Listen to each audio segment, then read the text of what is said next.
வணக்கம். ஓம் தொலைக்காட்சி செய்திகளுக்காக இணைந்திருக்கும் நான் ரோகிணி அருந்தவச்செல்வம். நாளை மறுதினம் மகாவிஷ்ணுவிற்குரிய ஏகாதசி விரதமாகும். நாளை மறுதினம் காதல் கடவுளாகிய மகாவிஷ்ணுவை வேண்டி அனுஷ்டிக்கும் வளர்பிறை ஏகாதசி விரதமாகும்.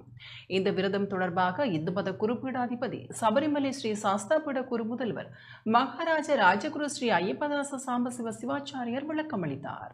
ஓம் தொலைக்காட்சி நேயர்கள் அனைவருக்கும் சர்வதேச இந்து மத குருபீடத்தின் இனிய வணக்கங்களும் நல்லாசிகளும். எதிர்வரும் வியாழக்கிழமை 8/5/2025 அன்றைய தினம் காத்தல் கடவுளாகிய மகாவிஷ்ணுவை வேண்டி வழிபாடு செய்கின்ற திதி வாரியான விரதம் ஏகாதசி விரதம்.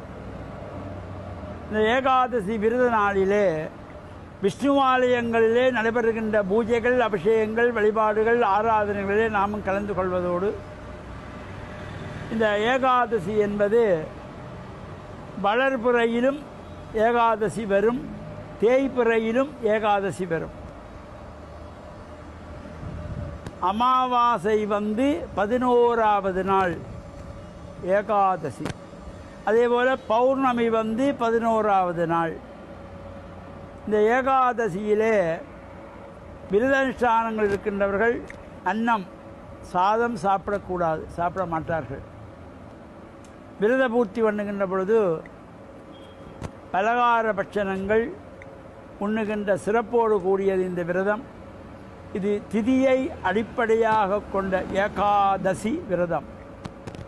விஷ்ணு ஆலயங்களில் நடைபெறுகின்ற விசேஷ அபிஷேக ஆராதனை பூஜை வழிபாடு நாம் கலந்து கொள்வதோடு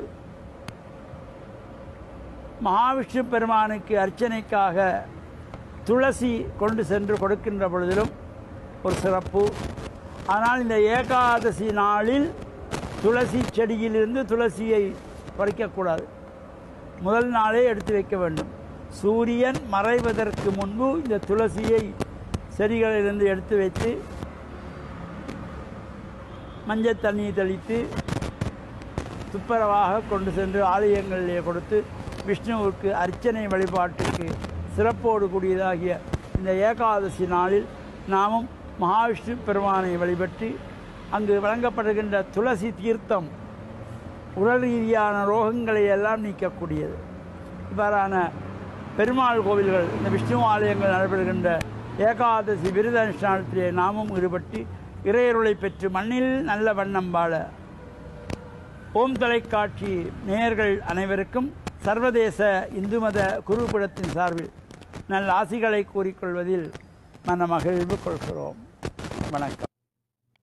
இத்துடன் ஓம் தொலைக்காட்சி செய்திகள் நிறைவு பெறுகின்றன. தொடர்ந்து நமது ஓம் தொலைக்காட்சியின் நிகழ்ச்சிகளின் வாயிலாக இணைந்து கொள்ளுங்கள். வணக்கம்.